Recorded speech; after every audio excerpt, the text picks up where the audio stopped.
Jamuna group of industries লিমিটেডের শ্রমিক কর্মচারীদের উদ্যোগে ইফতার ও দোয়া মাহফিল। গাজীপুরের স্টাফ রিপোর্টার মোহাম্মদ ইয়াকুব আলী তালুকদারের ভিডিও চিত্র ও প্রতিবেদনে দেখুন STV নিউজ এক্সপ্রেসে।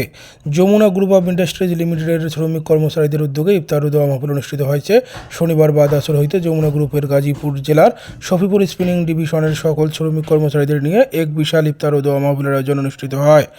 অনুষ্ঠানে মেহমান হিসেবে উপস্থিত ছিলেন Mohammad Liakat Hossain Morshed, GM HR admin and compliance, Mohammad Ejaz Ahmed Pakistani সিজিম production, Mohammad AKM Kamal Hossain, GM utility, Mohammad Ansarullah, GM technical Pakistani, Mohammad Nuruzzaman, GM maintenance.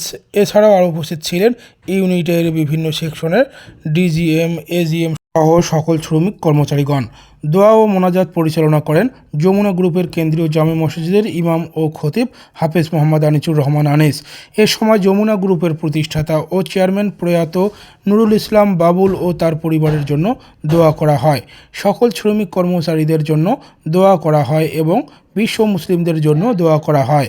অনুষ্ঠানে আরও আকর্ষণ হিসেবে ইসলামী কুইজের আয়োজন করেন এবং বিজয়ীদের মাঝে পুরস্কার বিতরণ করা হয়।